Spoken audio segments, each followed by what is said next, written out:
A very warm welcome to all those who are watching. Today the topic is large intestine. बड़ी आंत के बारे में बात करेंगे. आज का टेक अवे मैसेज में हम लोग कोलोरेक्टल कैंसर के बारे में पढ़ेंगे, उसके लक्षण, कारण एंड उपचार के बारे में पढ़ेंगे. कोलोरेक्टल कैंसर एक कैंसर है it is a cancer of large intestine. Large intestine के पार्ट्स होते हैं कोलोन, रेक्टम. तो अगर कैंसर इन जगहों पे हो गया, अगर रेक्टम हुआ तो रेक्टल कैंसर, कोलोन में हुआ तो कोलोन कैंसर कहा जाता है. अगर दोनों में हो गया तो कोलोरेक्टल कैंसर कहा जाता है. तो उस आधार पे इसका नाम दिया जाता है. तो let us begin. First we will understand what is large intestine. Large intestine is the last part of our alimentary canal. हम लोगों का जो ह्यूमन का जो डाइजेस्टिव सिस्टम का जो ट्रैक्ट होता है उसका अंतिम पार्ट होता है. लास्ट पार्ट के जो होता है इसके तीन मेन डिविजन्स है, इसके तीन मेन पार्ट्स हैं. इसको डिवाइड किया गया है. पहला का नाम है caecum. The first part is called as caecum. जैसे कि आप यहाँ पे इसमें डायग्राम में यहाँ पे देख सकते हैं. I will mention with the red mark caecum. तो ये पहला पार्ट सीकम है. और सेकंड वाला पार्ट जो ये लंबा सा ऐसा घूमता हुआ नीचे आता हुआ फिर दिख रहा है, दैट इज द कोलोन. तो second part is called as colon. इसे कोलोन कहा जाता है. And the third and the last part is called as rectum. Rectum. तो ये तीन पार्ट्स होते हैं. और फर्दर कोलोन के भी 4 सब डिविजन्स होते हैं. जैसे कि उसका मूवमेंट हो रहा है, जिधर जिधर रास्ते से जा रहा है, ऊपर की तरफ जा रहा है हमारे सर की तरफ तो असेंडिंग कोलोन, फिर ट्रांसवर्स कोलोन, फिर डिसेंडिंग कोलोन, फिर एस शेप का सिग्मोइड कोलोन. और इसका लोकेशन हमारे एब्डोमिनल कैविटी में होता है, अराउंड आवर नेवल वाले एरिया के पास. Length is approximately 1.5 metres long. ठीक है. तो इन्हीं सेल्स में इनके जो भी सेल्स वगैरह हो गए तो इनके जो बना हुआ जिन सेल्स का लार्ज इंटेस्टाइन, जो 4 लेयर्स के सेल्स होते हैं इनमें, तो इनमें किन्हीं में भी अगर एबनॉर्मल जो डिवीजन होने लग गया तो एक क्लम्प ऑफ सेल्स बनाएगा, उसे कैंसर कहा जाता है. अगर एपिथेलियल से रिलेटेड है तो उसे कार्सिनोमा ऑफ लार्ज इंटेस्टाइन कहा जाएगा. अगर कनेक्टिव टिश्यू से है तो उसे सार्कोमा ऑफ लार्ज इंटेस्टाइन कहा जाएगा. ठीक है. तो इन्हीं में जो ये दिख रहा है ना, ये ल्यूमेन दिख रहा है आपको, this is the lumen. Lumen मतलब जो बड़ी आंत के बीच में जो गैप है जिसके बीच में खाना वगैरह जो पच के बाहर निकलेगा, है ना. तो रेक्टम के थ्रू ही खाना बाहर निकलता है. एनस जो ओपनिंग होता है, एनस यहाँ पे क्या होता है, एनस जिसके थ्रू हमारा पट्टी बाहर जाता है ना. तो वहाँ पे तो ये जो पूरा ये रास्ता है इनमें मेनली वाटर वगैरह का एब्जॉर्प्शन होता है. और जो काइम जो हमारे स्मॉल इंटेस्टाइन से काइम जो बोला जाता है, जो भी हमारा डाइजेस्टिव मटेरियल जो डाइजेशन हो गया उसके बाद जो थोड़ा बहुत बचा है उसमें से वाटर, इलेक्ट्रोलाइट्स वगैरह को एब्जॉर्ब करेगा और फिर वो धीरे धीरे सॉलिड हो जाएगा, सॉलिड के रूप में कन्वर्ट हो जाता है, फिर सेमी सॉलिड, फिर सॉलिड के रूप में कन्वर्ट होकर रेक्टम में स्टोर हो जाता है. फिर एज एंड व्हेन रिक्वायर्ड तो फिर वो बाहर निकल दिया जाता है by the passage opening called anus. तो इन्हीं सेल्स के बीच में इनमें बहुत ये सारे जो सेल्स है ना, इसको ऐसे करेक्ट करके देखिएगा तो इसके अंदर इस तरह का अंदर का लेयर होता है. ये ल्यूमेन हो गया. तो इसके 4 लेयर्स होते हैं जो कि हमने पढ़ा है हिस्टोलॉजी में. तो जो 4 लेयर्स के ये बने हुए, इनमें किसी भी सेल्स में कोई भी एबनॉर्मल प्रोलिफरेशन हो गया, एपिथेलियम में हो गया तो यहाँ पे रास्ता ब्लॉक कर देगा जाने वाले ल्यूमेन में. तो वो दिक्कत हो जाएगी, बहुत सारा पेन होगा, बहुत तरह का प्रॉब्लम आएगा, खाने में दिक्कत होगी, डायरिया वगैरह कुछ भी बहुत सारे प्रॉब्लम क्रिएट हो सकते हैं. तो क्या क्या प्रॉब्लम देखने को मिलेगा, जैसे कि एबनॉर्मल बाउल हैबिट हो जाएगा, है ना. कभी भी बाथरूम जाने पड़ सकता है, एकदम डार्क कलर का, ब्लैक कलर का स्टूल हो सकता है, ब्लीडिंग होने लगा रेक्टल ब्लीडिंग में. पाइल्स जो होता है हेमोरॉइड्स जिसे बोलते हैं उसमें भी हो सकता है ये चीज़ें. तो we will also study about the haemorrhoids. Piles के बारे में भी हम लोग जानेंगे. एबनॉर्मल पेन वगैरह होने का, नर्व वगैरह, नर्व जहाँ भी नर्व इन्फेक्ट हो गया, नर्व वाला एरिया के पास नर्व एंडिंग्स वहाँ पे पहुँच गया कोई भी चीज़ तो वहाँ पे पेन स्टार्ट हो जाएगा. फिर है ना, बावल ऐसे लगेगा कि कंप्लीटली एम्प्टी नहीं हुआ, खाए. बावल मतलब कि इंटेस्टाइन के बारे में बात कर रहा है, खाली नहीं हुआ है हमारा, है ना, लग रहा है कि अभी भी पट्टी लगा हुआ है. ठीक है. फिर एब्डोमेन फुलनेस हो जाएगा, है ना, कि अगर कम ही खाने लगा कि पेट भर गया तो ये सब चीज़ें हो सकती है. कमजोरी हो जाएगा, वीकनेस हो जाएगा, फटीग जिसे कहते हैं, जिसके कारण वेट लॉस भी हो सकता है. तो जनरली ओल्डर लोगों में ये देखने को मिला जाता है और शुरुआती में ये small cluster clump of cells का ही बना होता है, जिसे कि पॉलिप कहा जाता है। It is called as polyp. तो अगर शुरुआती स्टेज में हो गया तब तो बहुत अच्छा है, पॉलिप स्टेज में पड़ा गया। बट अगर ये बढ़ता गया, इसमें सेल डिवाइड करते करते ये बड़ा साइज का हो गया, तब इसे कैंसर कहा जाएगा और बहुत ही डिफिकल्ट हो जाएगा। फिर इसको सर्जिकल रिमूवल वगैरह और ट्रीटमेंट करना पड़ेगा। तो इसके कॉजेज क्या है? मेनली तो ओल्ड एज हो गया, फिर lack of physical exercise, using alcohol and tobacco, या फिर लो फाइबर डाइट, और फिर पर्सनल हिस्ट्री, जो हमारा इन्फ्लेमेटरी इंटेस्टाइनल डिजीज है, कुछ इन्फ्लेमेशन वगैरह हो जाता है, डिजीज प्रॉब्लम है जैसे कि क्रॉन्स डिजीज या अल्सरेटिव कोलाइटिस, ये सब अगर डिजीजेस है, फैमिली वगैरह में हिस्ट्री है या खुद में है, तो फैमिली हिस्ट्री अगर कैंसर, कोलोन कैंसर का है, तो इससे में उन लोगों में ऐसा ज़्यादा देखने को मिला गया है। तो इसीलिए खाना वगैरह पे तो ध्यान देना है, फाइबर कंटेंट रिच रखना है, ज़्यादा फाइबर वाला खाना खाना है, जैसे कि कैरेट हो गया, मूली हो गया, है ना, गाजर, मूली, और भी फाइबरस फ्रूट हो गए जैसे कि बीटरूट हो गया, ऑरेंजेस हो गए, नाशपाती हो गया, तो ये सब ज़्यादा खाना चाहिए। ठीक है। फिर क्या है इसका ट्रीटमेंट? ट्रीटमेंट में मेनली 4 तरह के treatment modalities, treatment options present होते हैं। तो सर्जरी के मोडालिटीज जो ऑप्शंस है वो निर्भर करता है क्या स्टेजेस है कैंसर के, कोलोन कैंसर या रेक्टल कैंसर का। शुरुआती स्टेजेस तो पॉलिप स्टेज वगैरह है तो बहुत इजीली ट्रीटमेंट वगैरह हो जाएगा। बट जो स्टेजेस जैसे बढ़ते जाएंगे ना, तो उसका ट्रीटमेंट ऑप्शन थोड़ा सा डिफिकल्ट होते जाएगा। स्टेज 4 हो गया, अगर हमारे लिम्फ नोड्स और वेरियस अदर ऑर्गन्स में अगर ये फैल गया तो बहुत ही डिफिकल्ट हो जाएगा उसको ट्रीट करना। ठीक है। तो जैसे कि सर्जरी है, सर्जिकल रिमूवल इसे कर दिया जाता है, फिर रेडिएशन वगैरह, मोस्टली एक्सरेज वगैरह यूज़ किया जाता है, या फिर प्रोटॉन बीम वगैरह भी यूज़ कर सकते हैं, है ना। कीमोथेरेपी के ड्रग्स वगैरह दिया जाता है, एंड टारगेटेड थेरेपी जो कि यूज़ ऑफ मोनोक्लोनल एंटीबॉडीज होते हैं, जिसमें कि जो पर्टिकुलर जो कैंसर सेल्स जो कि जिस तरह के प्रोटीन वगैरह जो भी अब नॉर्मल प्रोटीन सिक्रीट कर रहे हैं उसके अगेंस्ट काम करना, इंटरफेरॉन्स वगैरह उसके अगेंस्ट काम करना, तो वो टारगेटेड थेरेपी कहलाता है। तो these are the treatment modalities of the colorectal cancer. चलिए, तो let us now begin with our intestine, large intestine, जो उसका एनाटॉमी है, जो उसका स्ट्रक्चर है।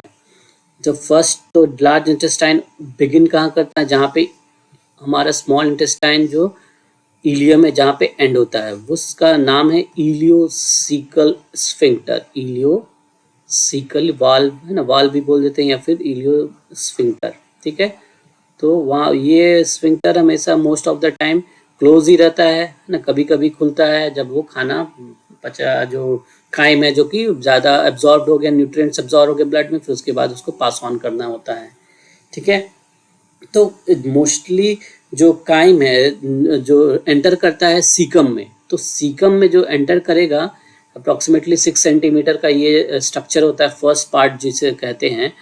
तो caecum is also called is blind sac, इसे ब्लाइंड सैक भी कहा जाता है। Why it is called blind sac? क्योंकि ये एक तरह से अंधा है, चेम्बर एकदम बंद है, उसमें एक खिड़की है जो कि वो एक स्फिंक्टर है, इलियोसिकल स्फिंक्टर, जो खिड़की है कभी कभी खुलता है, कभी कभी बंद होता है। तो मोस्ट ऑफ द टाइम ये क्लोज ही रहता है, इनविजिबल जैसा ही दिखता है, तो इसीलिए इसे ब्लाइंड सैक भी कहा जाता है। ठीक है। तो first part is called caecum. Caecum is very important with respect to जो हमारे बॉडी के अंदर सिम्बायोटिक बैक्टीरिया है उसके रेस्पेक्ट में बहुत ही इंपॉर्टेंट है उसका। This is the home of the symbiotic bacteria, specially जो बहुत हमारे यूजफुल होते हैं, जैसे कि स्पेशली कौन हो गया? E coli. तो इस्चेरिया कोलाई जिसे कहते हैं, तो ये दे फीड ऑन द जो एबनॉर्मल जो वेस्ट मटेरियल वगैरह जो हो गया हमारा बॉडी का, जो रिजेक्टेड हो गया, उस पर फीड करते खाते हैं, फिर उसको they help in the synthesis various, it help there in synthesis of और various other vitamin such as vitamin B12। कौन से विटामिन?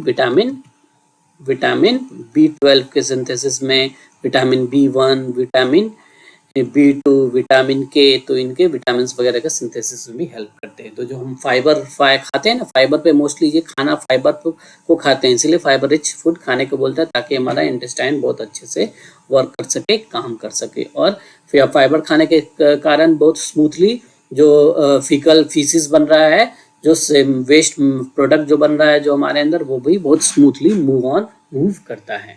ठीक है। तो these are the important points that you will remember about the first part of the large intestine, that is called as cecum. ठीक है, फिर इसके बाद नेक्स्ट पार्ट्स को कोलोन कहा जाता है, जिसके की फर्दर 4 डिविजन्स है. तो असेंडिंग कोलोन, तो ascending colon it is the first part जो कि सबसे शॉर्टेस्ट होता है. सबसे छोटा सबसे शॉर्टेस्ट कौन सा है? Ascending colon. ठीक है, जो यहाँ पे एक फ्लेक्सर प्रेजेंट होता है, एक बेंड होता है. बेंड का क्या नाम है? Bend is called as, I will write the name, bend is called as right side में तो राइट कोलिक, कोलोन से colic, flexure what is called right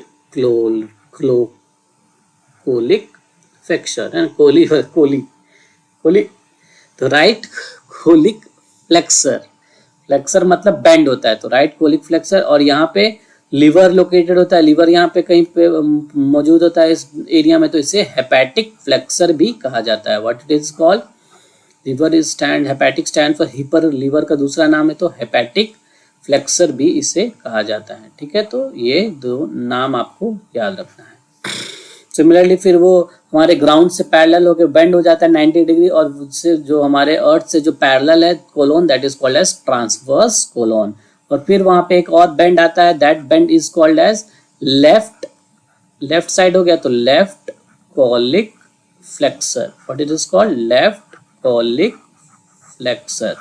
ठीक है, लेफ्ट कोलिक फ्लेक्सर कहा जाता है. देन यहाँ पे स्प्लीन वाले, स्प्लीन आसपास स्प्लीन होता है तो it is also called as splenic flexure. What it is called as? Splenic flexure. ठीक है, तो इसे स्प्लेनिक फ्लेक्सर भी कहा जाता है. फिर उसके बाद जब 90 डिग्री का फिर ऑलमोस्ट बेंड आ जाता है और फिर वो नीचे चल के जाता है, तो that will form the third part. Third part क्या हो गया? Descending colon. सबसे पहला असेंडिंग कोलोन हो गया, फिर दूसरा क्या हो गया? ट्रांसवर्स कोलोन, फिर तीसरा हो गया डिसेंडिंग कोलोन. फिर वो बेंड स्लाइटली हो जाता है, that is called as S shape का structure, that is called as sigmoid colon. तो याद रखना सबसे शॉर्टेस्ट क्या है? Ascending colon. सिग्मोइड कोलोन भले ही छोटा दिख रहा है बट वो बेंड होता है, वो एस शेप का बड़ा हो जाता है, सो इट इज नॉट सबसे छोटा. ठीक है, तो कोलोन के अंदर सबसे छोटा कौन सा है? Ascending colon. ओके, ठीक है, तो ये भी याद रखना. कुछ यूजफुल बैक्टीरिया कोलोन वगैरह में भी प्रेजेंट होते हैं. तो इसका सबका हम लोग इंटरनल स्ट्रक्चर देखेंगे, उसमें फिर बेसिस पे फंक्शन. नेक्स्ट पार्ट क्या कहलाता है? रेक्टम, है ना. जो रेक्टम होता है, last part is called rectum. तो जो लास्ट 20 सेंटीमीटर का जो स्ट्रक्चर होता है, 20 centimetre, that is called rectum. और एनल कैनाल लास्ट 2 सेंटीमीटर का जो स्ट्रक्चर होता है, that is called as anal canal. ठीक है, एनल कैनाल का स्ट्रक्चर वो कहलाया. और ओपनिंग को क्या कहेंगे? That opening is called as anus. ठीक है, तो आइए अब कुछ चीज जानते हैं, कुछ इंपॉर्टेंट चीजें जानते हैं with respect to large intestine. ठीक है, लार्ज इंटेस्टाइन के लिए 3 इंपॉर्टेंट टर्म्स, मतलब 3 ऐसे चीजें दिखती हैं जो कि सिर्फ और सिर्फ लार्ज इंटेस्टाइन में ही पाई जाती हैं और कहीं भी जीआईटी ट्रैक्ट में नहीं पाई जाती है. वो क्या 3 टर्म है? पहले तो नाम जान लीजिए, समझ लीजिए, याद कर लीजिए. क्या है? पहला है एपीप्लॉइक अपेंडेज. क्या बोलिएगा? Epiploic appendage. दूसरा क्या है? हॉस्ट्रा. और तीसरा क्या है? Taenia coli. ठीक है, तो टीनिया कोलाई हमारा स्मूथ मसल का जो फाइबर होता है, लॉन्गिट्यूडनल मसल फाइबर होते हैं. 3 longitudinal muscle, 3 longitudinal smooth muscle fibres होती हैं. Smooth muscle fibres, smooth muscles का लेयर होता है सब म्यूकोजा के नीचे, तो longitudinal smooth muscle fibres present होते हैं. तो ये 3 लॉन्गिट्यूडनल होता है. और ओवरऑल लेंथ की बात किया जाए तो ये इंटेस्टाइन का जो ओवरऑल लेंथ है उससे थोड़ा सा छोटा होता है. क्या होता है? थोड़ा सा छोटा होता है. तो ये लार्ज इंटेस्टाइन को अपने आप एक तरह से कॉन्ट्रैक्ट कराने लगता है, सिकुड़ाने लगता है. तो इसमें सैक लाइक सैकुलेशंस आने लगते हैं, सेगमेंटेशन आने लगते हैं इसके अंदर, जो कि आपको इस तरह का जो वेव जैसा स्ट्रक्चर दिख रहा है ना, ऐसा जो बना रहता है लार्ज इंटेस्टाइन में. आप देखेंगे, ये देखिए, ये जो ऐसा बन रहा है, सेगमेंटेशन जैसा स्ट्रक्चर जो दिख रहा है, दैट सेगमेंटेशन वाला स्ट्रक्चर क्यों है? क्योंकि इसके अंदर जो ब्राउनिश कलर का स्ट्रक्चर दिख रहा है, दैट टीनिया कोलाई, उसके अंदर खिंचाव पैदा कर रहा है, खींच कर उसको ऐसा सैक बोरा जैसा, टुकड़े टुकड़े बोरा जैसा स्ट्रक्चर प्रदान कर रहा है. उसके कारण ये थोड़ा सा जो छोटा है, इसके कारण इसमें सैक्स आ जाते हैं. उन इंडिविजुअल सैक्स को हॉस्ट्रम कहा जाता है, प्लूरल में haustra. What it is called as haustra. ठीक है, तो सिंगुलर में हॉस्ट्रम. तो ये दो टर्म समझ गए, टीनिया कोलाई और haustra. Third is epiploic appendage. Epiploic का मतलब ही होता है टू सेल, है ना, या फिर फ्लोट, तैरता हुआ, फ्लोट करता हुआ, है ना, फ्लोट करता हुआ कोई भी स्ट्रक्चर के लिए एपिप्लॉइक वर्ड यूज किया जाता है. एपी और ऐसे भी बाहर, थोड़ा बाहर की तरफ. ठीक है, तो अपेंडेज है, बाहरी स्ट्रक्चर है. आउट पाउचिंग है, तो it is an out pouching of fat. What it is an out pouching है. आउट पाउचिंग है मतलब कि कोई ऐसा बाहर जैसा स्ट्रक्चर है, टुकड़ा और येलो कलर का दिख रहा है, तो यानी उसके अंदर क्या भरा हुआ है, फैट. पूरा फैट का जो डिपॉजिट है वो इसमें प्रेजेंट हो जाता है और वो जनरली सिरोसा में प्रेजेंट हो जाता है. कहाँ पे लोकेशन होगा इसका, इन सिरोसा. तो सिरोसा में इसका स्ट्रक्चर प्रेजेंट होगा. ठीक है, that fat deposition is called as epiploic appendages. तो ये तीन चीजें they are very specific to large intestine, epiploic appendage, haustra और टीनिया कोलाई. ठीक है, देखिए ये हॉस्ट्रम एक सिंगल, एक और डायग्राम है. दिस इज आवर हॉस्ट्रम पहला, फिर इसमें एपिप्लॉइक अपेंडेजेस वगैरह प्रेजेंट है. तो फैट का डिपोजिशन ये है. फिर टीनिया कोलाई, तीन longitudinal smooth muscle fibre taenia coli present है. फिर स्मूथ लॉन्गिट्यूडनल मसल के नीचे सर्कुलर मसल होगा, तो this will form our the muscular coat. फिर म्यूकोजा, सब म्यूकोजा होगा. फिर उसके बाद सबसे अंदर म्यूकोजा होगा और this will be our lumen. तो ये जो हमारा lumen of the large intestine है. ठीक है, तो इस तरह से इसका स्ट्रक्चर बना हुआ है. ओके, चलिए अब इसके हम लोग इंटरनल स्ट्रक्चर पे आ जाए. अंदर का जो स्ट्रक्चर है उसके बारे में हम लोग देखते हैं. ठीक है, बाहर का स्ट्रक्चर हम लोगों ने देख लिया है ना, बाहर का स्ट्रक्चर जान लिया हम लोगों ने. ठीक है, अब अंदर के स्ट्रक्चर्स के बारे में. अंदर को कट करके देखेंगे तो इसके अंदर भी इंटेस्टाइनल ग्लैंड्स प्रेजेंट होता है, बट वो ज़्यादा क्रिप्ट्स के फॉर्म में होता है ना. सब कोई लोग क्रिप्ट्स ऑफ लुबरकून भी इसे कह देते हैं, बट अगर क्वेश्चन में आया तो क्रिप्ट्स ऑफ लुबरकून कहाँ प्रेजेंट है, तो स्मॉल इंटेस्टाइन जाएगा. इनको सिर्फ क्रिप्ट्स बोल दीजिए. ये ऐसा म्यूकोजा में नीचे से एम्बेडेड है ना, जिनके अंदर गॉबलेट सेल्स वगैरह प्रेजेंट होंगे और खुद इंटेरोसाइट्स जो एपिथेलियल सेल्स प्रेजेंट होंगे. इन एपिथेलियल सेल्स का क्या फंक्शन होगा, these epithelial cells will absorb water and, जैसे कि ये जो स्ट्रक्चर दिख रहा है इसके अंदर ऐसे गड्ढे बने हुए हैं, है ना. जैसे कि ये जो स्ट्रक्चर को ऐसे कट करके देखिएगा ना, तो इससे ऐसे सर्कुलर, मान लीजिए कि ऐसे कट कर दिएगा तो ऐसे सर्कुलर बनता है. और इसके अंदर बीच में क्या स्ट्रक्चर, जो ल्यूमेन है, और ये इसका म्यूकोजा है. तो ये जो इरेगुलर सा स्ट्रक्चर है, यहाँ पे क्या बहुत सारा एपिथेलियम का लेयर रहता है. एपिथेलियम का लेयर यही कहीं कहीं नीचे ऐसे झुका हुआ रहता है, ऐसे ऐसे झुका रहेगा. अंदर के नीचे चला जाएगा तो अंदर वाला जो नीचे चला गया उन्हीं को क्रिप्ट्स कहा जाता है, जो कि इंटेस्टाइनल ग्लैंड्स हो गया. तो ये इंटेस्टाइनल ऐसे ग्लैंड्स बने रहते हैं. तो इसको ऐसे आप कट करके देखिएगा, तो इसको ऐसे कट करके आप अब लंबा ऐसे करके देखिएगा तो इसके ऊपर जो एपिथेलियल सेल्स कैसे अरेंज है गड्ढे में, वो बना हुआ है. तो इन एपिथेलियल सेल्स के अंदर जो इम्पोर्टेंट फंक्शन वो क्या है, it will absorb water and electrolytes. Water and electrolytes को ये एब्जॉर्ब करेंगे. तो it will absorb water and electrolytes, है ना, सोडियम, कैल्शियम, क्लोराइड मोस्टली, है ना. तो इनका इट विल एब्जॉर्ब करेगा. ठीक है, एब्जॉर्ब करेगा, एक ये फंक्शन हो गया. ठीक है, और फिर कुछ जो एक्सेस जो भी सपोज इनटेक हो गया आयरन वगैरह का, तो उनका भी वापस ये एक्सक्रीट कर देगा. एक्सेस जो भी आयरन आयंस हो गए, है ना, कैल्शियम आयंस हो गए, तो उनका एक्सेस विल बी रिमूव्ड, है ना. तो वो सेल्स वापस दे देगा, ल्यूमेन में डाल देगा, पॉटी के माध्यम से बाहर चला जाएगा. तो एक्सेस भी इसका रिमूवल कराता है. ठीक है, तो ये इसका फंक्शन हो गया. एब्जॉर्प्शन हो गया वाटर का और इलेक्ट्रोलाइट्स का. ठीक है, अब क्या है, गॉबलेट सेल. कुछ गॉबलेट सेल्स भी प्रेजेंट है जो कि म्यूकस सिक्रेट करेंगे. म्यूकस सिक्रेशन बहुत जरूरी है, चिपचिपा होना बहुत जरूरी है for the smooth movement of the digestive, जो अनडाइजेस्टेड मटेरियल है हमारा, अनडाइजेस्टेड वेस्ट मटेरियल है, उसके स्मूथनेस को प्रोवाइड, लुब्रिकेंसी प्रोवाइड कराएगा हमारा म्यूकस. कुछ लिम्फेटिक नोड्यूल्स वगैरह भी हमें प्रेजेंट होते हैं ना. ऑलमोस्ट पूरे इंटेस्टाइन में ही, स्मॉल इंटेस्टाइन, लार्ज इंटेस्टाइन में लिम्फेटिक नोड्यूल्स तो प्रेजेंट होते ही हैं. सबसे ज्यादा कहाँ प्रेजेंट होता है, ऐसे भी जान लीजिए, स्मॉल इंटेस्टाइन के इलियम में, है ना, इलियम में प्रेजेंट होता है। इनको क्या बोलते हैं? पेयर्स पैचेस ना। ये तो एग्जाम में आ गया तो याद रखना, पेयर्स पैचेस कहाँ लोकेटेड होता है? इलियम में। लार्जस्टाइन नहीं, केस कहाँ पे होता है? इलियम किसका पार्ट है? Small intestine. तो मैं क्वेश्चन बता रहा हूँ, ठीक है। पेयर्स पैचेस कहाँ प्रेजेंट होते हैं? क्वेश्चन आ गया तो mostly they are present most in numbers in ileum of the small intestine, ठीक है। बट इलिफैटिक नोड्यूल्स कहीं भी प्रेजेंट हो जाते हैं, ठीक है।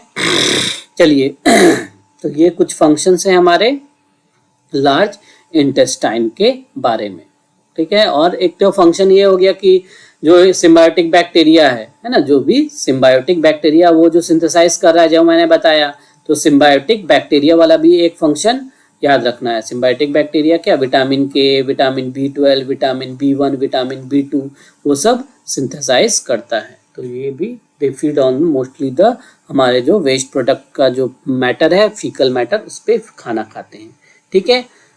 फिर खाना जो डिफिकेशन होता है, फिर ये इसका फंक्शन है, खाना को डिफिकेट करना है। जो पट्टी निकलने को क्या बोलते हैं? डिफिकेशन या फिर इजेशन।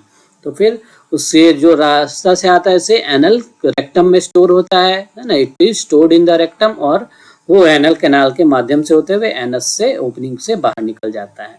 तो रेक्टम के पास जो एनल कैनाल होता है प्रेजेंट, उसके अंदर म्यूकोजल फोल्ड्स प्रेजेंट होते हैं। क्या होते हैं? Mucosal vertical folds. म्यूकोजा में वर्टिकल फोल्ड्स प्रेजेंट होते हैं। उन वर्टिकल फोल्ड्स को एनल कॉलम कहा जाता है। They are called as anal columns, ठीक है। एनल कॉलम्स कहा जाता है, ठीक है, ठीक है। इन एनल कॉलम्स के नीचे जो ये म्यूकोजा वाला एरिया में बहुत ही ज्यादा मात्रा में क्या प्रेजेंट होगा? Veins and arteries. क्या प्रेजेंट होगा? वेन्स एंड आर्टरीज, ठीक है। तो सब म्यूकोजा में प्रेजेंट होगा। सब म्यूकोजा में बहुत सारा वेन्स प्रेजेंट होता है, तो ना इन्हीं वेन्स में कुछ वेन्स अगर स्वोलन हो गए, है ना, क्या हो गया? स्वोलन हो गया वेन्स अगर स्वोलन हो गए तो इन वेन्स, इसका टर्म क्या दिया जाता है? पाइल्स हो गया उसको, है ना, या फिर हेमोरॉइड्स। क्या बोलेंगे साइंटिफिकली? क्या टर्म है? हेमोरॉइड्स,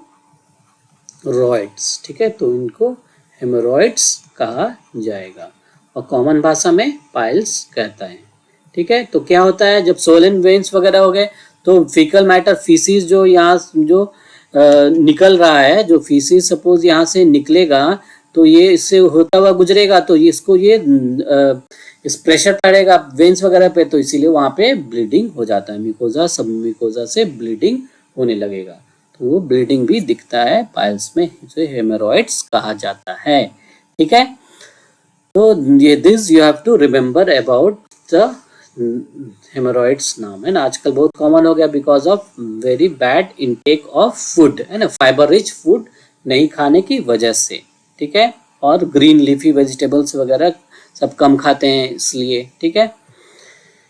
जब नाउ नेक्स्ट क्या है? Egestion is the main function, जिसमें कि वेस्ट मटेरियल जो हमारा पेलेट्स के फॉर्म में होता है वो कैसे हमारा बाहर निकलता है, तो उसे इजेशन या फिर डेफिकेशन रिफ्लेक्स भी कहा जाता है। क्या कहा जाता है?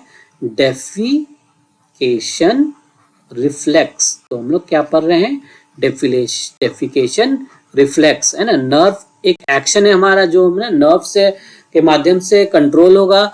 जो हमारा जो हमें बाथरूम आता है, पॉटी लगता है ना, वो नर्व से कंट्रोल होता है। तो उस रिफ्लेक्स को, जो रिफ्लेक्स एक्शन जो होता है उसे डेफिकेशन रिफ्लेक्स कहा जाता है। जैसे ही वेस्ट मटेरियल जो पैलेट हमारा खाने के फॉर्म में, जो पैलेट फॉर्म जो आया, पैलेट के फॉर्म में जो वेस्ट प्रोडक्ट है, जो हमारा वेस्ट प्रोडक्ट, वो उसके आने से हमारे जो रेक्टल वॉल है ना, ये रेक्टम में एक्यूमुलेट होता है, हमें पता है रेक्टल वॉल पे प्रेशर पड़ता है, तो जो स्ट्रेच रिसेप्टर्स होते हैं वो एक्टिवेट हो जाते हैं। स्ट्रेच रिसेप्टर्स के एक्टिवेट होने की वजह से वो मूव करते हैं, संदेश देते हैं, it will send the signals to the sphincters. तो जो हमारे एंटरिक नर्वस सिस्टम होता है ना, एंटरिक नर्वस सिस्टम जो कि ऑटोनॉमस नर्वस सिस्टम होता है, जो तो इसके सेंसरी नर्व्स एक्टिवेट हो जाते हैं, फिर वो मोटर नर्व्स को संदेश एसोसिएशन न्यूरॉन के पास जाते हैं, सेंसरी न्यूरॉन, वहाँ पे वो एनालाइज करता है, फिर मोटर न्यूरॉन को बोलता है जाओ इंटरनल स्फिंक्टर को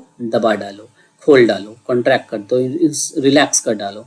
तो इंटरनल स्फिंक्टर रिलैक्स कर जाता है। तो फिर उसके बाद हमारे पास जो एक्सटर्नल स्फिंक्टर है उस पे डिपेंड करता है ना। एक्सटर्नल एनल स्फिंक्टर है जो कि स्केलेटल मसल का बना होता है। तो एक्सटर्नल जो स्फिंक्टर होता है उस पे हमारा कंट्रोल होता है, तभी ना हम लोग जब जरूरत है तभी जाते हैं बाथरूम। तो हमारा जो एक्सटर्नल एनल स्फिंक्टर है ना, दो तरह का स्फिंक्टर होता है। एक तो इंटरनल एनल स्फिंक्टर होता है और क्या एक होता है एक्सटर्नल एनल स्फिंक्टर। ये जो डायग्राम है जैसे एनएस है यहाँ पे, तो दो स्फिंक्टर होते हैं, एक एक्सटर्नल एनल स्फिंक्टर और एक इंटरनल। तो इंटरनल वाला अंदर की तरफ होता है, एक्सटर्नल वाला बाहर की तरफ एनएस वाले एरिया के तरफ होता है। तो स्केलेटल मसल, स्टाइप मसल हमारे कंट्रोल में होता है, तो it will further send the signals to our abdomen and diaphragm। तो जिसके कारण कि डायफ्राम भी कॉन्ट्रैक्ट करेगा, एब्डोमिनल मसल्स भी कॉन्ट्रैक्ट करेंगे और एक इंट्रा एब्डोमिनल प्रेशर क्रिएट हो जाएगा। एक इंट्रा एब्डोमिनल प्रेशर क्रिएट हो जाएगा, जिसकी इंट्रा एब्डोमिनल मसल्स क्रिएट होने की वजह से, इंट्रा एब्डोमिनल मसल क्रिएट होने की वजह से our external skeletal muscle sphincter will open up। तो ओपन होगा, फिर उसके बाद जो वेस्ट मटेरियल है वो बाहर निकल जाएगा, तो उसे इजेशन कहा जाता है। तो removal of our solid waste material product, solid waste matter is called as egestion और डेफिकेशन। ठीक है, तो एक चीज और जान लीजिए, पॉटी का फॉल स्मेल क्यों होता है ना। Foul smell it is due to indole, है ना, कुछ केमिकल्स रिलीज करते हैं जिसे इंडोल, स्कैटोल कहा जाता है ना। These are mostly due to breakdown product by E coli. E coli हमारे फीकल मैटर पे एक्ट करते हैं, तो ये ब्रेकडाउन प्रोडक्ट्स फॉर्म होता है, तो इंडोल, स्कैटोल है ना रिलीज होता है। H2S है, H2S वगैरह भी प्रेजेंट हो सकता है, यानी कि अगर हम लोग कुछ खाना खाएं जिसमें कि एमाइनो एसिड्स है और which are in contact with sulphur, है ना, सल्फर के साथ वाला एमाइनो एसिड्स है, बॉन्ड बना रहा है सल्फर के साथ एमाइनो एसिड, तो वैसा प्रोटीन जिसके अंदर amino acids and sulphur present है तो वो H2S गैस वगैरह भी रिलीज करेंगे, तो which will smell like a रॉटन egg. तो इस तरह का जैसा स्मेल वगैरह आता है। ठीक है, तो इंडोल, स्कैटोल्स, हाइड्रोजन सल्फाइड ये हो गया। और ब्राउन कलर, इसका कलर क्यों ब्राउन रहता है? It is due to presence of stercobilinogen. क्या बोलते हैं? स्टर्कोबाइलिनोजेन, है ना। स्टर्कोबाइलिनोजेन इनएक्टिव फॉर्म होता है और स्टर्कोबाइलिन के कारण, है ना, ये ब्राउन दिखता है। स्टर्कोबाइलिन क्या है? They are all breakdown products of bile. Bile का ब्रेकडाउन प्रोडक्ट्स होता है, breakdown products of bile, breakdown products of bile, है ना। मेनली उसके अंदर जो बिलीरुबिन होता है ना, बिलीरुबिन का ब्रेकडाउन प्रोडक्ट्स होता है ना, बिलीरुबिन ऑफ बाइल, बाइल के अंदर प्रेजेंट होता है बिलीरुबिन। तो ये आपको याद रखना है, एग्जाम पॉइंट ऑफ व्यू के लिए इंपॉर्टेंट है। क्यों ब्राउन कलर होता है? स्टर्कोबाइलिनोजेन या फिर स्टर्कोबिलिन। ठीक है, चलिए now we will study about some gastrointestinal hormones, जो हार्मोन सिक्रीट करते हैं जो हमारे डाइजेशन को कंट्रोल करते हैं। तो हम लोगों ने डाइजेशन के बारे में पूरा पढ़ लिया है ना, माउथ से लेके एनस तक का पूरा डाइजेस्टिव ट्रैक्ट में कैसे कैसे डाइजेशन होता है। अब्जॉर्प्शन के बारे में हम लोग फर्दर नेक्स्ट क्लास में पढ़ेंगे। तो डाइजेशन को जो कंट्रोल करने वाले जो भी कोई हार्मोन्स है उनके बारे में जानेंगे। क्या होता है डाइजेशन में? याद रखना है कि सबसे पहले जो कोई हमारा जो गैस्ट्रोइंटेस्टाइनल ट्रैक्ट के अंदर जो हमारे ग्लैंड्स है, जैसे कि गैस्ट्रिक ग्लैंड, इंटेस्टाइनल ग्लैंड, तो उनके ग्लैंड के जो सेल्स है, ग्लैंड एपिथेलियल सेल्स का ही बना होता है। तो in epithelial cells they secrete first hormone, एक हार्मोन सिक्रीट करेंगे, फिर उसके बाद उसके अकॉर्डिंगली कोई भी एंजाइम्स वगैरह का सिक्रीशन होगा या फिर उसका इनिबिशन होगा। ठीक है, तो ये हमें याद रखना है। सबसे इंपॉर्टेंट हार्मोन क्या है? गैस्ट्रिन, है ना। कुछ इंपॉर्टेंट हार्मोन्स याद कर लीजिए। क्या है? गैस्ट्रिन। गैस्ट्रिन जैसा कि नाम है, गैस्ट्रिन मतलब कि गैस्टर यानी कि स्टमक से रिलेटेड है। तो ये स्टमक के अंदर जो जी सेल्स होते हैं मेनली पाइलोरिक रीजन में, तो वो सिक्रीट करते हैं और वो पैराइटल सेल्स वगैरह पे एक्ट होते हैं, फिर वो HCl वगैरह सिक्रीट करता है, पेप्सिनोजेन वगैरह भी एक्टिवेट हो जाता है। तो इस तरह से it stimulates gastric glands to secrete gastric juice. तो इसका स्टिमुलस क्या है? जो भी हमारा स्टमक के अंदर खाना आया है ना, या फिर प्रोटीन्स रिच फूड डाइट आया, ना, तो उसके कारण ये एक्टिवेट हो जाता है। स्टमक पे खाना आया तो स्टमक का रुगे फैलने लगता है, पहले तो चपटा रहता है ऐसे, फिर रुगे फैलने लगता है, स्टमक फैल जाएगा तो फिर वो ऑटोमेटिक फिर गैस्ट्रिन रिलीज करने लगता है हमारे cells of the pyloric region of the stomach. ठीक है, फिर CCK कोलेसिस्टोकाइनिन। ठीक है, कोलेसिस्टोकाइनिन यानी कि नाम में ही कोले स्टैंड्स फॉर, CCK मतलब कोलेसिस्टोकाइनिन, कोलेसिस्टोकाइनिन KININ, कोलोसिस्टोकाइनिन। कोले स्टैंड्स फॉर बाइल से रिलेटेड है, सिस्टो मतलब गॉल ब्लैडर, काइनिन का मतलब कि किसी भी चीज को रिमूव करना, रिलीज करना, तो ये गॉल ब्लैडर में से बाइल रिलीज कराता है। ये कहाँ, स्मॉल इंटेस्टाइन वगैरह में ही प्रेजेंट होता है, तो गॉल ब्लैडर से बाइल रिलीज कराएगा। और इवन इसके साथ जो एंजाइम एक पैंक्रियोजाइमिन भी होता है, जो पैंक्रियाज में से जो हमारा एंजाइम्स है, डाइजेस्टिव एंजाइम्स, जो पैंक्रियाटिक जूस है वो सिक्रीट कराता है। ठीक है, तो ये इसका स्टिमुलस कैसे होगा, जो भी फैटी एसिड, अमाइनो एसिड ड्यूओडेनम में जैसे पहुंचा तो CCK एक्टिवेट हो जाएगा। ठीक है, तो उसके बाद क्या है, सिक्रेटिन। सिक्रेटिन क्या है, ये भी एक सिक्रेटिन नाम बाइकार्बोनेट रिलीज करता है पैंक्रियाज में ना, सब स्मॉल इंटेस्टाइन में ही प्रेजेंट रिलीज करते हैं एंडोक्राइन सेल्स। ठीक है, एंटेरो एंडोक्राइन सेल्स पढ़ा था हमने ना, तो यही वो सब सिक्रेट करते हैं। CCK भी एंटेरो एंडोक्राइन सिक्रेट करेगा, सिक्रेटिन भी वही करेगा, GIP भी गैस्ट्रिक इनहिबिटरी पेप्टाइड भी। तो सिक्रेटिन का क्या फंक्शन है ना, तो जनरली जो भी स्टम है ना, स्मॉल इंटेस्टाइन में एसिडिक काइम वगैरह आ गया तो अब काम करना पड़ेगा ना, स्मॉल इंटेस्टाइन ड्यूओडेनम को काम करना पड़ेगा, तो पैंक्रियाज को बोलता है कि बाइकार्बोनेट्स वगैरह अपना रिलीज कराओ, ताकि अल्कलाइन बनाएंगे इस एसिडिक काइम को, फिर अपना काम करेंगे, और बाइल वगैरह का भी सिक्रीशन कराता है। ठीक है, तो ये इसका फंक्शन है। गैस्ट्रिक इनहिबिटरी पेप्टाइड, नाम में ही छिपा हुआ है इसका काम, यानी कि गैस्ट्रिक सिक्रेशन को इनहिबिट करेगा। ठीक है, और गैस्ट्रिक जो कॉन्ट्रैक्शन हो रहा है, जो चर्निंग मूवमेंट स्टमक का हो रहा है, उसको स्लो करेगा। It will slow down the gastric contraction, जिसके कारण कि स्टमक के अंदर जो खाना, भाई तुम अब खाना पचा के भेज दियो ना हमारे ड्यूओडेनम में, अब बस हो गया, अब तुम अपना काम बंद करो, अब हम अपना काम स्टार्ट करेंगे। ड्यूओडेनम बोलेगा कि मैं अपना काम स्टार्ट करूंगा, मैं सबसे सिक्रीट कराऊंगा एंजाइम्स, जैसे पैंक्रियाज को बोलूंगा तुम अपना पैंक्रियाटिक जूस भेजो, गॉल ब्लैडर को बोलेगा तुम अपना बाइल भेजो, फिर इंटेस्टाइनल ग्लैंड को बोलेगा तुम अपना इंटेस्टाइनल जूस भेजो, तो ताकि ये तीनों मिलके बाइल, पैंक्रियाटिक जूस और इंटेस्टाइनल जूस, जिसको कि इंटेस्टाइनल जूस को सकस इंटेरिकस भी कहते हैं, तो ये तीनों मिलके ड्यूओडेनम पे पूरा एक्ट करेगा। ठीक है, तो ड्यूओडेनम के अंदर तीन चीजें आ रही होती हैं। क्या होता है, एक बाइल आएगा, एक पैंक्रियाज से पैंक्रियाटिक जूस आएगा, पैंक्रियाटिक जूस, और एक खुद इंटेस्टाइनल ग्लैंड्स जो कि क्रिप्ट्स ऑफ लुबरकुन है या फिर ब्रूनर्स ग्लैंड, ये क्या सिक्रेट करेंगे, इंटेस्टाइनल जूस। इंटेस्टाइनल जूस को सक्कस इंटेरिकस भी कहा जाता है, साइंटिफिकली सक्कस एंटेरिकस भी कहा जाता है। तो ये तीनों का 1, 2 and 3, ये तीनों का एक्शन ड्यूओडेनम पे होता है। तो इसीलिए हार्मोन्स को रिलीज कराना बहुत जरूरी है, ताकि फर्दर ऑलमोस्ट फाइनल डाइजेशन हो जाए। ड्यूओडेनम में ही ऑलमोस्ट 75% ऑफ द डाइजेशन हो जाता है।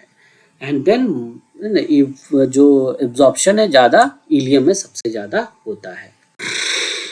फिर और कुछ भी हार्मोन्स है, जैसे कि डुओक्राइनिन है ना, एंटेरोक्राइनिन, ठीक है, और विलिकाइनिन है ना, डुओक्राइनिन, एंटेरोक्राइनिन और विलिकाइनिन, जैसा नाम वैसा काम। तो डुओक्राइनिन ड्यूओडेनम रिलीज करेगा, और वो मेनली ब्रूनर्स ग्लैंड, जो कि सब म्यूकोजा में, ब्रूनर्स ग्लैंड कहाँ प्रेजेंट होते हैं, सब म्यूकोजा में, तो सब म्यूकोजा से बोलेगा कि भाई तुम अपना रिलीज करो। तो ये क्या क्या रिलीज करेगा, जो भी म्यूकस रिलीज करेगा है ना, म्यूकस करेगा, और intestinal juice, mucus and intestinal juice, mucus and intestinal juice को भाई सिक्रेट कर देगा। तो ये उसका फंक्शन है डुओक्राइनिन का, तो मेनली ब्रूनर्स ग्लैंड से रिलेटेड है, याद रखना डुओक्राइनिन। एंटेरोक्राइनिन क्या, एंटेरो मतलब स्मॉल स्टाइन, तो दो स्मॉल इंटेस्टाइन में दो मेन कौन सा इंटेस्टाइनल ग्लैंड है, क्रिप्ट्स ऑफ लिबरकून, तो क्रिप्ट्स ऑफ लिबरकून को बोलेगा अपना इंटेस्टाइनल जूस सिक्रीट करने। तो दो टाइप के इंटेस्टाइन में ग्लैंड्स होते हैं, एक ब्रूनर्स होता है, एक क्रिप्स ऑफ लुबरकुन, ठीक है। तो ब्रूनर्स ग्लैंड को रिलीज करने वाला हार्मोन को डुओक्राइनिन कहते हैं, क्रिप्स ऑफ लुबरकुन को एंजाइम सिक्रीट करने वाले हार्मोन को एंटेरोक्राइनिन कहते हैं, ठीक है। फिर विल्ली कैनिनिन, नाम में ही छिपा है, उसका काम क्या है, accelerates the movement of villi, villi का और मूवमेंट्स इंक्रीज कराएगा ताकि ज्यादा एब्जॉर्प्शन हो जाए, ठीक है, absorption of all the nutrients, ठीक है। फिर सोमैटोस्टैटिन, सोमैटोस्टैटिन क्या है, ये आइलेट्स ऑफ लैंगरहैंस जो कि पैंक्रियाज में प्रेजेंट होते हैं, इसका एंडोक्राइन फॉर्म पार्ट करते हैं, तो उसके डेल्टा सेल्स रिलीज करते हैं और inhibits the secretion of glucagon, तो ग्लूकागॉन ऑफ अल्फा सेल्स वगैरह को वो इनहिबिट करते हैं, ठीक है। तो ये गैस्ट्रोइंटेस्टाइनल ट्रैक्ट के एब्जॉर्प्शन को भी इनहिबिट करेगा ना, ज्यादा नहीं एब्जॉर्ब कराने देगा न्यूट्रिएंट्स को, तो वो हो गया इसका। और कुछ अर्जेंटेफिन सेल्स भी होते हैं गैस्ट्रिक ग्लैंड्स, इंटेस्टाइनल ग्लैंड में, बेस की तरफ जनरली, नीचे की तरफ मोस्ट ऑफ द टाइम, हल्का फुल्का ऊपर भी हो सकते हैं, मिडिल एरिया में, बेस ऑफ एरिया में, तो ये सेल भी सोमैटोस्टैटिन रिलीज करते हैं, तो ये बाकी जो भी हार्मोन्स है उसका इनहिबिशन वाला इफेक्ट दिलाएगा। तो सोमैटोस्टैटिन इनहिबिशन से रिलेटेड है ना, मोस्टली इनहिबिटरी हार्मोन है, इनहिबिटरी फंक्शन है। पैंक्रियाटिक पेप्टाइड भी इनहिबिटरी फंक्शन है, ये इसका इनहिबिटरी है। तो ये लास्ट के जो दोनों है मोस्टली इनहिबिटरी फंक्शन है। तो पैंक्रियाटिक पॉलीपेप्टाइड नाम में इसका काम है, पैंक्रियाटिक पॉलीपेप्टाइड है तो पैंक्रियास का जो पैंक्रियाटिक जूस का जो सिक्रीशन है उसको इनहिबिट करेगा, ठीक है। This are secreted by the pancreatic polypeptide cells, जिसको कि पीपी सेल्स या फिर एफ सेल्स भी कहा जाता है, F cells from islets of Langerhans, तो वो सिक्रेट करता है पैंक्रियाटिक जूस का इनहिबिशन करता है। तो इस तरह मिला जुला के सबका अच्छे से देख समन्वय, एक बैलेंस बना के रखता है हार्मोन, इस तरह हमारा डाइजेशन को कंट्रोल करता है। तो कुछ इंपॉर्टेंट हार्मोन के नाम याद रखिएगा, gastrin, cholecystokinin, secretin, gastric inhibitory peptide, duocrinin, enterocrinin, villikinin, somatostatin और पैंक्रियाटिक पॉलीपेप्टाइड, ठीक है। तो आज का लेक्चर हम लोग यहीं पे खत्म करते हैं। चलिए, thank you so much, thank you, है ना, वीडियो सुनने के लिए, एंड हम लोग मिलते हैं फिर नेक्स्ट वीडियो में। तब तक के लिए नमस्कार, प्रणाम, and do like our video and share with your friends, subscribe करना नहीं भूलिएगा, ठीक है। और channel's name is doctor Ujjwal biology classes, bell icon दबा दीजिए और लाइव स्टडी करते रहिए। Study life, studying life is the motto of our channel. Bye bye.